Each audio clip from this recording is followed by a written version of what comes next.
right. So we are going to go ahead and get started with today's webinar. Uh, today's webinar is featuring students today. It's called Student Graduation Stories, How Support and Belonging Pave the way to graduation. And I'm really excited to share this webinar because there's just so much that we can learn about how we want to be able to support students and how students want to be supported themselves. A lot of times we talk a lot to our admins and talk a lot to just other folks, but it's really great to sometimes have the students themselves be able to share their own stories, their own pathways. And what I'm really excited to be able to do is open it up to everyone here as well to be able to ask your own questions and to be able to get real answers from the students here themselves. So before we jump in with the story of the student experiences, I wanted to just share with you a little bit about Upswing, first give you an overview of Upswing and then give you some of the introductions, and then we'll start into the questions themselves. So on the next slide there, Elena, just one more over. Yep, there we go. So just a little bit about Upswing. For those of you all who don't know, Upswing is a holistic and wraparound student support services platform. We started in 2013 and have since been relocated to Austin, Texas, and then Durham, North Carolina as well. And our entire focus is on really working with students to be able to help them to succeed and graduate through a whole host of different types of tools, including online tutoring, advising, writing support, as well as a virtual assistant called Anna. We do is provide those different types of resources and different packages to be able to help support the colleges that we work with, and have been very happy and privileged to be able to work with so many different schools here, including some of the students that you see here with us today. So next slide, please. I wanted to just share a little bit about why I started Upswing, because I think that it really dovetails pretty well into just some of the experiences that we're talking about here today. Growing up in South Georgia, where you didn't necessarily always see a lot of high schools there have many of the resources that are necessary for students to not just get into college, but also graduate from college. It really became clear and apparent just why it was so important and so key for us to be able to provide these types of services. A lot of times students, such as the ones that, that like myself going through college, don't always know where's the best place to get help. And even if you did know where to get help, it would sometimes be a challenge trying to get that help during the time that works best for you. And so we started Upswing because we wanted to make this much more readily available to more and more students. And that's kind of been my life passion. I've been operating Upswing for 10 years. For those of you all who don't know me, my name is Melvin Hines. I'm the co-founder and CEO of Upswing. And I wanted to pass it along to my co-host here, Elena Carroll, who will share a little bit about her background as well. Great. Thank you, Melvin. Really appreciate being here today, as well as seeing some of the students here. It's really exciting to get to hear from them because, at the end of the day, that's what we're really focused on here at Upswing. And I was, delighted to be able to have the chance to share my student story as well. So I grew up in rural Pennsylvania, in between Pittsburgh and Harrisburg, so kind of right in the middle. And I went to a very small high school, and we actually graduated, I think, around 100 students, at least for my graduation year. I know some years it's much less.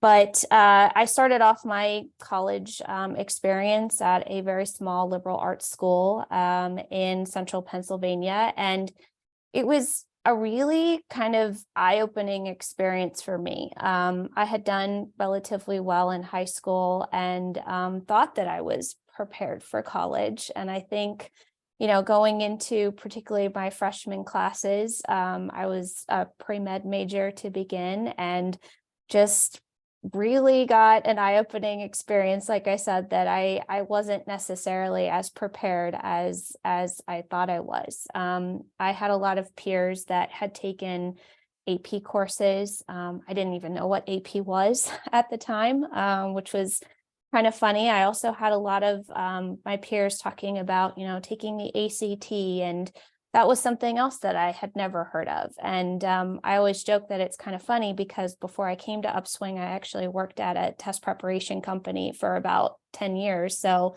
the fact that I had no idea what these things were going into college, it's fun looking back on it, and thinking, how far, and the things that I've been able to learn. But I really struggled my first year of college. It was hard for me to adjust. And I think what I struggled with the most was time management, figuring out how to study for classes and get prepared for exams, and not just memorizing, but really trying to apply concepts and learn how to, figure that out on a high pressure exam. So I ended up actually changing my major, and I also ended up transferring eventually to the University of Pittsburgh. And if I thought I had an eye-opening experience going to my first college, this was just something else entirely. For those of you who kind of aren't familiar with where Pitt is located at, it is right smack dab in Oakland, in kind of the heart of Pittsburgh. So it's very city feeling. I had to take my first public transportation bus of my entire life, and I am not ashamed to admit that at least 5 or 6 times that first couple of weeks of school, I definitely went in the complete wrong direction. There are a lot of one-way roads in Pittsburgh, so we'll say not entirely my fault, but I definitely went to the wrong neighborhood and either had to walk a long ways back to my apartment or had to figure out how to get back on the bus. And I think like my biggest, experience going to a much larger school is that it is really easy for you as a student to feel like a number, because, your advisors don't know you as well. You're in very large classes with so many people that either, don't know you or maybe already have their established group of friends. So, as a transfer student, I think one of the things that I had to, do very quickly is learn that it was up to me to be proactive. And I really couldn't rely on other people to kind of help me navigate at that point. So I, had to make sure that I was making appointments with my advisor. I had to make sure that I sought out career services when I was ready to start applying for jobs or interviewing for internships. And it was challenging to go through that journey. And then also on kind of a social side of the house, be able to make friends and friends with people that already had established relationships with each other. So that was very eye-opening for me, again, as, just a student. And that experience of, trying to find a support system, trying to find your way along with all of these other things happening in your life, really is what drew me to work at Upswing. So that desire to help students and provide that ongoing support, I kind of look back at my experience and wish that I would have maybe had some of that. But it's also what brought me here today, which is really exciting. And I know, my experience is not super extraordinary or unique, and I had a lot of advantages that other students may not have had, and I'm really thankful for that. So, but I'm glad that I'm here today and again, able to contribute to helping other students find their way and eventually get to that graduation point. So appreciate the opportunity to share my experience. And Melvin, I'll pass it back over to you. I think we're ready to talk to some students now. Yeah, thanks so much for that, Elena. What I wanted to do before we jumped into speaking to the students that we have here is just to let everyone know that we have some starter questions that we wanted to be able to ask the students, but we also want to invite you all to ask questions as well. You will see at the bottom of your page a Q&A icon. All you have to do is click that icon and ask any questions that you want to be able to ask of the students here, and we will make sure to ask them for you. So go ahead and start thinking about some of the questions that you want to ask. And without further ado, we will go ahead and start introductions. I will begin with the person I see on my left, which is Brandy Rowlett. Brandy, do you want to introduce yourself and tell us just your name, your school, your major, and what your post-graduation plans are? Yes, sir. My name is Brandy Rowlett. I attend Fayetteville State University. My major is business administration, and after I graduate, I am going into the MBA program at Fayetteville State and hopefully become a professor after I get my doctorate. So, yes, sir. Awesome. Congratulations, Brandy, on graduating, and thank you for attending today. Yes, sir. Thank you. Trayvon, really good to see you here today. Do you want to introduce yourself and again just share your name, your school, your major, and your post-graduation plans? All right, hey everybody. My name is Trayvon Mizell. One from Fayetteville, North Carolina. I go to A&T, and my major, I am a social work student. And what I want to do is I want to become a therapist for teens in that field. That's awesome. Certainly something that's really, really needed within our space. And I appreciate you sharing your story and joining us today as well. And then lastly, we have Takesha Butts. Takesha just recently graduated in December. So Takesha, do you want to share your name, the school that you just graduated from, the major that you were there, and what your post-graduation plans are? Yes, my name is Takesha Butts. I just graduated from Augusta University in December, and my goal right now is to become a teacher and pass my GACE. I just took the GACE exam, and I'm still waiting on the scores, so I'm praying that it's enough for me to get a teaching job by this August. Awesome. Congratulations on taking the test, and we'll have our fingers crossed for you as well. Well, thank you all for attending today. I'll kick it on to Elena to ask the first question. Wonderful. Okay, so the first question is actually going to go to Trayvon. So Trayvon, did you ever struggle with time management or procrastination during college? And if so, how did you overcome those challenges? The answer is yes. I struggled heavily with procrastination and just time management. Because at A&T, I'm also in the marching band there, the Blue and Gold Marching Machine, where our practice is very, very long, to a point where it's like, I think on the schedule, it literally says 4 to until. Until means whenever. And so, trying to, especially my freshman year, trying to figure out and manage how to come up with a plan. Like, okay, so I know I got band at 4. What do I need to do before band in order to make sure I'm successful? Another big thing that did help, Upswing definitely did help me, because Upswing was, there for me at any time of the day. So I could use it after practice. Sometimes we get out of practice at midnight, 1 o'clock in the morning. So it's like, ooh, there's nobody on campus awake to even try to help me. So I need to, figure a plan out. So, but definitely trying to utilize as much time as I possibly can before 4 o'clock, and coming up with a schedule to try to accomplish everything I need to accomplish. Thank you for sharing that. I definitely resonate with that time management challenge. I was telling, Trayvon before we started here, while I wasn't in marching band, I was in the concert choir. And while we didn't have like practices until, whenever, it was challenging. So I can't imagine. That sounds like a lot. And you travel a lot as well, right? For marching band. So that seems to be a big responsibility on top of, classes and everything else. Right. Melvin, I'll let you ask the next question.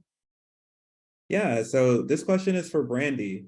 So Brandy, we were just talking to Trayvon just about, some of the concerns around just trying to have effective time management. And now you're sitting here in the graduation seat here. What would you say was the most important factor in helping you to make it to this point, to make it to graduation? What were some of those big things that helped you to be able to overcome those hurdles and get here? I think time management, organization, you have to have really good skills to make sure that you have your stuff that you need done, but also Upswing is always there, like as Trayvon said, night and day. So if an instructor decides, not to respond for a couple weeks or all semester, you've tried to reach out to get help, it's there, Upswing, all night. So I think that's pretty much helped a good bit. That's great. Yeah, we're, obviously there's so much that comes in terms of challenges with, having to juggle just life as well as juggling, being a student at the same time. And so a big part of what we try to do is offer that 24/7 experience. So I'm glad to hear that that's something that's been able to help you as well. Yes. Yeah, Elena. Right. Tia, this question is for you. Did you find a sense of belonging on campus? And if so, how? And what role did your university play in fostering that sense of community? Yes, I've had a sense of belonging when it came to Augusta University because that all the students, they always had a way to communicate with one another through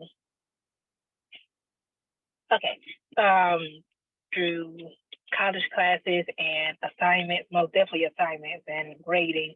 We always had to communicate through that. And also the professors also just loving our interest in it and helping us and giving us advice. And that most definitely helped us through that. Oh, what's the other question? I'm sorry. No, you're answering it. So you're saying like, having common coursework and having common interests really kind of brought everybody together and helped create a sense of community. Yes. Yeah. So you probably had a lot of classes with other people that are hoping to become teachers. Is that right? Well, my major was psychology, so it was a diverse way of everyone had different, interests and different occupations they wanted to go through. That's great. All right, Melvin, I'll pass it to you. Yeah, so we have a question from the audience actually, from Tanya Perry, and this is for all students. She says, thank you to all of the students for sharing your stories. Did you arrive at school with study skills? And if not, how did you acquire these skills? Would faculty or peer-led workshops on study skills have helped you? And would you recommend that colleges implement these kinds of workshops for their students? And I'll go ahead and start with Trayvon. So coming to college, no, I didn't have any good study skills. I'm gonna be real. I was a procrastinator, so I waited till last minute to try to cram. But definitely coming to college, I definitely signed up for a lot of workshops to try to get better study habits because I know me, I wasn't the best person to always study because I know I will always wait till the last minute, but definitely look into the schools and having workshops because they definitely have them, and it works if you apply what they teach you. That's really good to hear. I know that sometimes the timing of those things can be a bit of a challenge, but it's good to hear that, you know, being able to make it to those workshops can help with anything from time management to being a student athlete. Brandy, what would you say your experience was with regards to just peer workshop or faculty workshops and things like that? I think that students should attend, that they do take a good bit of information. If it doesn't seem like it's relevant at the moment, you're going to get down the road midterms and you're going to say, oh, the studying isn't really working for me. Let me try what they were talking about during the workshop. And then you never know. It might be the study skills that you've actually been needing the whole time. That's such a key perception there. A lot of times, especially when you're in your first year, uh, there's a lot of information and insight that's thrown at you, and sometimes you begin to wonder, how is this relevant to me, only to find out by the next semester that, oh, what was that workshop again? I really need that now. So very crucial there. And then Takesha, yeah, how have faculty led workshops benefited you, or and if not, if your school didn't have them, would that have been something that you wanted? Well, yes, Augusta University most definitely had school workshops, but I didn't exactly really go to them because during my high school years and going to GMC, they gave me tips on how to study, which is like flashcards. Flashcards helped me tremendously through college. And also talking with the professors and asking them for advice on what I need to study on, what's coming up for the next test, and they'll give you key pointers on what's going to be on the test. Like talking to your professor, that helps tremendously. So key there. Having that relationship with the professor speaks volumes, because I think a lot of times students in their early years, in their first years, tend to think that, you know, the professor is this kind of person who has almost like a force field around them, and you shouldn't bother them. But a lot of times having that relationship is exactly what they want to see, because they want to know that you're as committed to your success as they are. So really helpful advice there. I see we have a few other additional questions in there. I'll turn it over to Elena to ask some of those as well. Yeah, great. So I guess I'll ask one of the questions that we had in mind too here. So I'll start with Brandy. So here's a question for you. How did you balance academic work with other commitments such as work, family, or personal life? You just got to find your groove.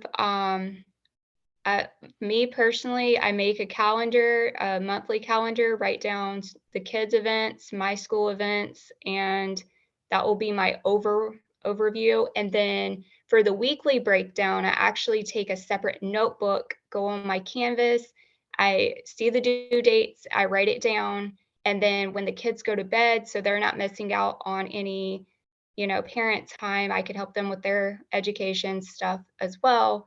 I just mark off what I get done. So by the time the end of the week, all my stuff's done, all their stuff's done, and no one has, missed out on valuable family time.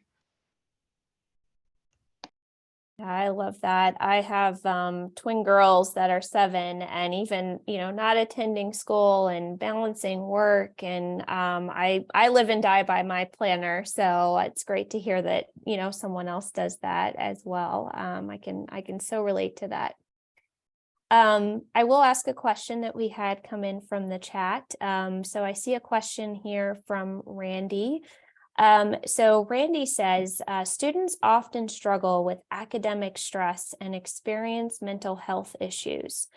If you've experienced mental health issues, what resources on campus were available to you?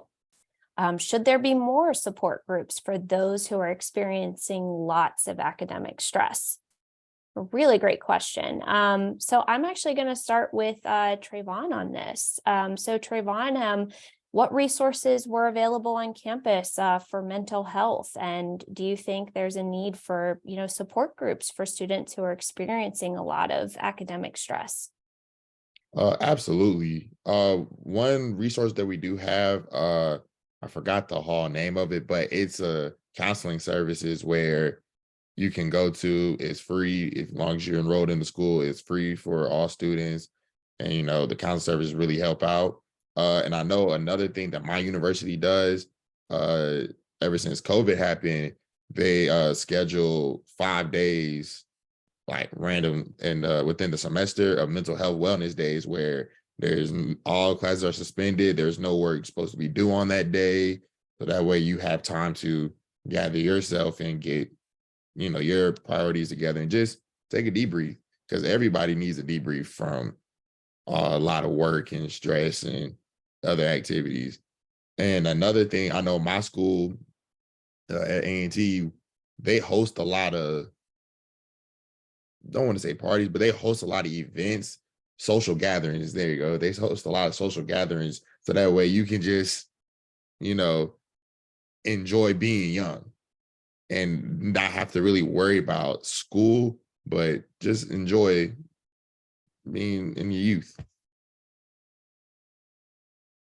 That's really great to hear. And I love that your school has those days where, it's just designed to be free of class and you're just enjoying, your community there on campus. So that's wonderful to hear. Melvin, I'll pass it to you to ask another question. Yeah, so this question is for Takesha. So did you ever encounter any barriers to accessing any academic or support services on your campus? And how did you navigate those challenges? Yes, I most definitely have. It was towards the counseling, I would say, the counseling center, and also talking to the right people when it came to bereavement at the time. But how I went through that was constantly calling different departments at my school and finally talking to the right person at the right time. And that really helped me. Just keep calling and talking to people so you can talk to the right people. And that'll lead you toward talking to the right people. That's helpful to hear. What recommendations would you give to people to help them to know who's the right person to talk to, or even just where to get started in circumstances like those? I would say during student orientation or going to anything concerning the school, I would say ask people for the right contact information and just ask them like which department helps you with certain types of topics, certain types of situations, and just write it down on a paper or just put it in your phone for guidance whenever the time comes. Great. That's really helpful advice. Thanks. I know a lot of people will be able to take that to heart for sure. I also see that Thaddeus has joined us. Good to see you here, Thaddeus. It's great to have you. Thaddeus is also one of the students that we have here today. So Thaddeus, do you want to just share your name as well as the school that you attend, your major, and your post-graduation plans? How everybody doing today? And I apologize for being late. My name is Thaddeus Hickman, and I'm with CCC out of Sanford, North Carolina. It's Carolina Community College, Central Carolina Community College. My major is business administration. I have about 4 more courses before completion. I'll be done by January, December, excuse me. I'll be done by this December. After graduation, I don't have any plans right now on what I'm gonna do. So I'm just gonna play it by ear. I'm already in the medical field. I make the flu vaccine for the 65 and older.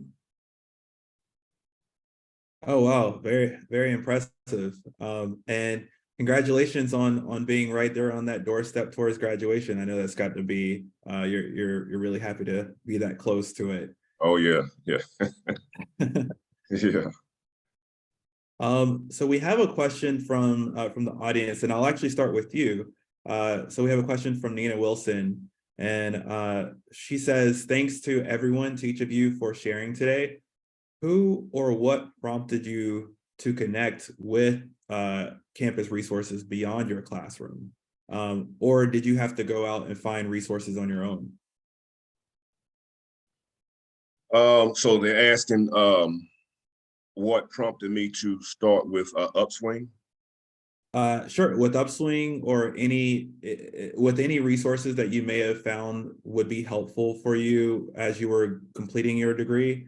Were they resources that you found on your own? Were they resources that you had, spoke to someone on campus to say, "Hey, I'm looking for help with this," and they were able to point you there? Who were the people that maybe helped you to be able to find those resources?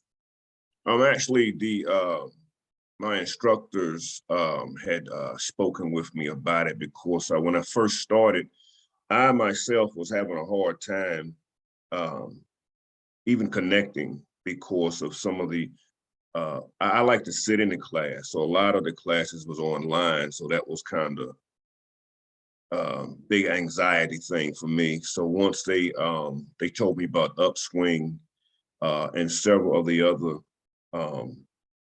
resources at the school, I've used the writing lab. I've used the business department, and mostly I use Upswing because it's I can set my dates and times with any of the tutors, and I got my pencil and paper ready and go to work, man.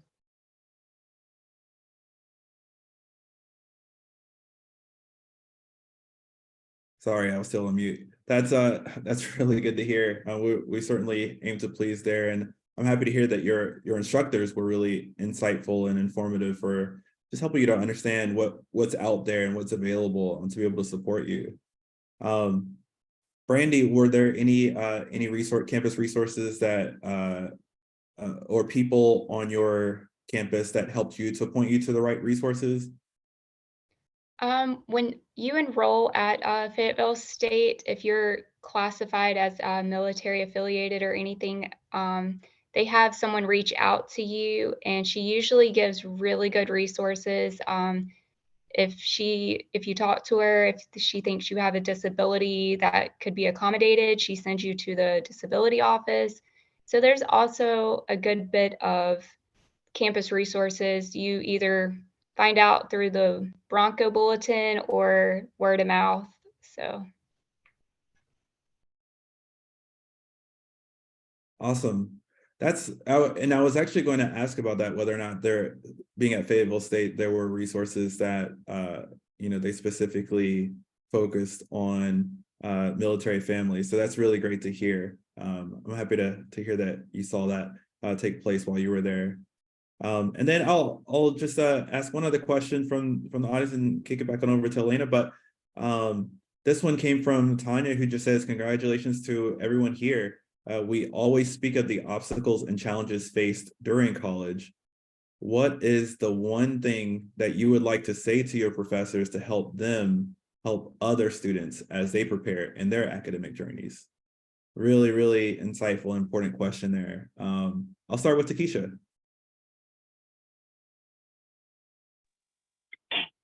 Hi, I would most definitely ask the professor to most definitely whatever they would put towards their lectures and anything assignment wise, please let it be referable to the quizzes and the tests, because sometimes the tests and the quizzes, it doesn't really go towards the lecture material, and it's just different stuff that goes on the tests and quizzes that sometimes doesn't be talked about, and we get kind of confused on that, and that gets a little challenging at times.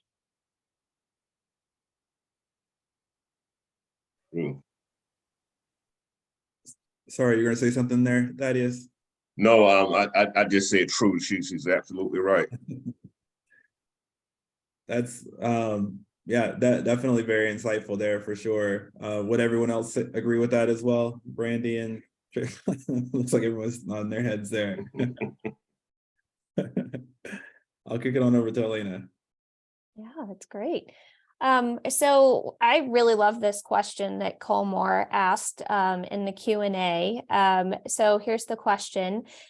Can any of the students identify the most critical challenges they had to navigate during their freshman year? So if it probably seems like a while ago, but if you can think back to your freshman year, what was some of the most critical challenges that you had to navigate? So Trayvon, would you like to answer that? Yes. So once again, I'm in the marching band. So my freshman year, coming into A&T, I literally dropped my jaw because I was like, what is happening to me right now? Because literally band full speed, school full speed, and this, I'm trying to talk to my professors like, y'all, I'm in the band.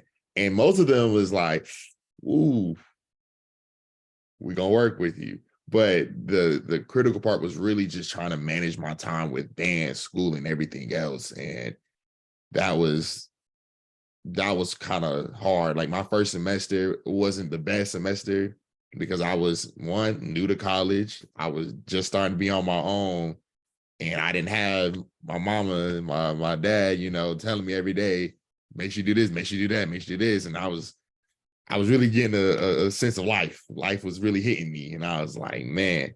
So it was really just trying to definitely navigate through band, school, and everything else, just trying to balance that out. But once you get your groove, it's gonna come. That's great. Thaddeus, I wanted to ask you the same question. What were some of the most critical challenges that you had to navigate during your freshman year? I would say pretty much the same thing as the gentleman that just spoke, because time management is very critical. You have to manage your time. I mean, each and every student, whether you're working or you're not working. Me, myself, I work third shift at the pharmaceutical, and I work 13 hours every night. Also have a vending machine business and a barbershop. And then I was going to school as well during the daytime. So time management was one of the most critical things. And then at my age, I was just trying to just keep up with the younger kids in school, So it was, I would say the main thing is time management. That's very critical.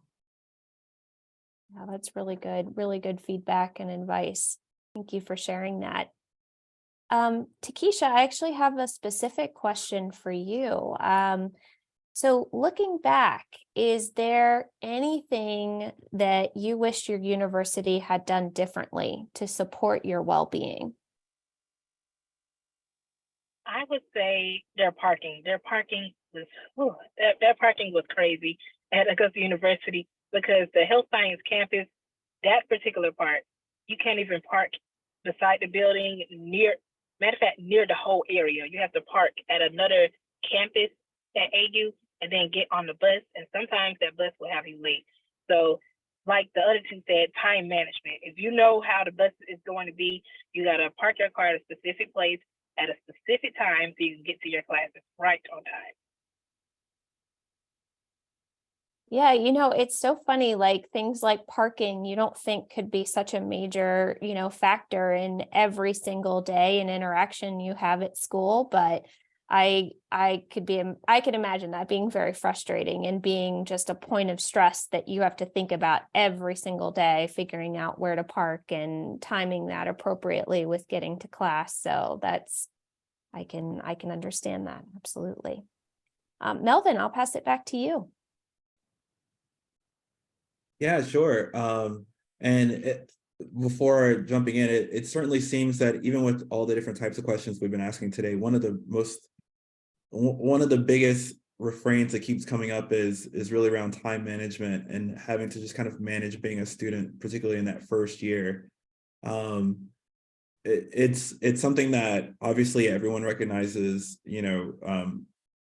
is key, but I think the level at which you all are sharing how critical it is to success and to getting towards graduation is very eye-opening. So I appreciate you all sharing that today.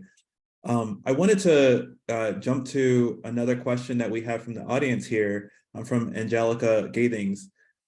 She says, thank you to all the students for speaking with us today.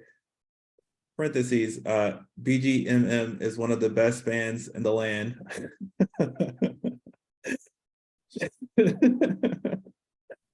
Shout out to NCA&T. Question for all students. How can the communication about workshops and seminars be better to you all? Or was the communication just fine as it is? I hear a lot of, I didn't get that email. So are there better ways to get that communication out to you all? And since there was the NCA&T shout out, I'll start with Trayvon. I definitely believe that there can be more. It would be better ways to communicate it, like using social media, because I know most everybody here has some form of social media, whether it be Facebook, Instagram, Twitter, even TikTok. I definitely say utilize those because a lot of people look at that. So I know like the emails, sometimes emails can get, piled up and you miss it. And so I feel like definitely utilizing social media could be a big factor in getting that message out there to more people. So, because I know a lot of people are saying, man, I wish I could have did this. I wish I was in there because I sure could have used it, or, either way, but definitely. And I'm glad you watched the band, put in a lot of work. You should join it sometimes. I think that's a really interesting point that you're making there, Trayvon. I'll kick it on over to Brandy and ask a follow-up question.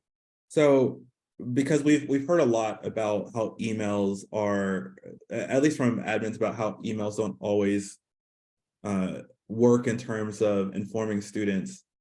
Can you just share a little bit more of your experience on why maybe emails haven't been the best for you? Is it because you're getting so many from everywhere? Is it because they're just not something that you check as often as other resources like social media?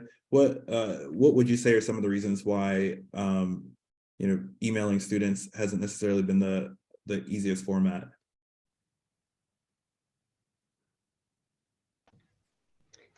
The easiest for you to reach the younger generation, I believe, would be send out a text message.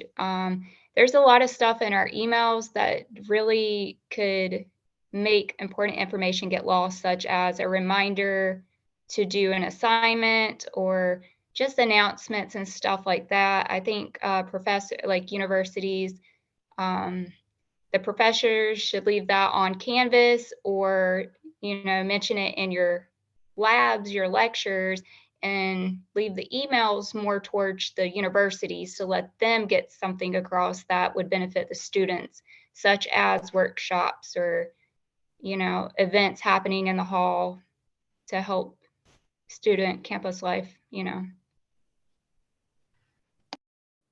Sure, absolutely. So in other words, part of the problem sounds like everyone is trying to use email, whereas maybe certain types of communication should be specific to other channels. So for professors, perhaps a little bit more on the Canvas side, university-wide communications, a little bit more on the email side, something like that. Yes, sir. That's helpful. Appreciate that. Yeah, I'll turn it over to Lena. Right. I love this question. I can't see who submitted it. It says they're anonymous, but the question is, when the going got tough, what helped you continue to forge ahead with your education? Takesha, I'd love to ask you that question. What helped me forge ahead is the thought of actually finally going to my graduation saying, it's okay. When you get done, it's going to be over with. And it was over with, and I finally got that degree. That's what helped me forge forward. Yeah, so just visualizing you, in that graduation cap or getting your diploma like that kind of just helped you make it through, right? Yes. Yeah, I love that. Thaddeus, what about you? What helped you to continue to forge ahead, especially as you're very near the end? You've only got 4 courses left. Yeah, I have 4 courses left, but I'm in thought of going to Fayetteville State for a bachelor's degree. I'm not for sure, but that's my thoughts right now. But what made me continue to forge through, basically, it's not going to last forever. This associate's degree is not going to last forever. So once I finish it, once I get the required number of credits, it's going to be over. And plus, I wanted something under my belt. I wanted that under my belt. It was like a bucket list thing. So I love that. All right, I'm going to ask a specific question here for Trayvon. So what advice would you give to incoming freshmen who may be struggling to find their place on campus? Well, the biggest thing I would say is make connections within whatever community, because I know from my school, they have like club for any and everything that you want. Like, I'm a part of the anime club because I love to watch anime, and just being in that alone, just build another connection right there. And just when you build connections, it can open so many more doors down the road. That way you can, if you say, for example, since I'm in the anime club or whatever, later down the line, if I might need a job, I hear somebody else who's hiring in the anime club, they might get this because we're in the anime club together. It's just really, my biggest thing is build that connection, build the relationships with everyone, even your instructors, your academic advisors, even the people under you, like below you, younger than you. So I can tell you, you can learn from them as well. So don't limit your learning to people older than you. Because I work with kids and I still learn from them, and they're 12, 10 years old, and I'm still learning from them. So just have an open mind going into college, so that way you can just be successful in everything, in any and all aspects. Yeah, I love that. That's wonderful advice. Thank you for sharing that. Melvin, I'll pass it over to you. I think we probably have time for maybe 1 or 2 more questions.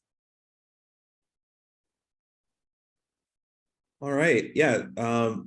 So before we start to wrap up or ask the final questions, I sincerely want to thank both all of the panelists here for joining us and just being open and honest about their experiences, as well as the people who came and offered so many different great questions for us to be able to ask the panelists. I think this was a really insightful hour, and it was really helpful to just be able to hear just all the different perspectives that you all have. So the question that I wanted to ask actually comes from the audience, and in particular, it circles around mental health. We talked a little bit about that earlier on, but I would love for us to kind of double down on just some of the barriers to accessing that mental health. This attendee asked, Thank you all for your presence and stories. So excited for you and your upcoming graduations. For whoever wants to and feels comfortable answering, so I'll open it up and just allow anyone to answer who wants to. What were some barriers to accessing mental health care? And what do you wish was different about therapy/mental health resources for you as a college student?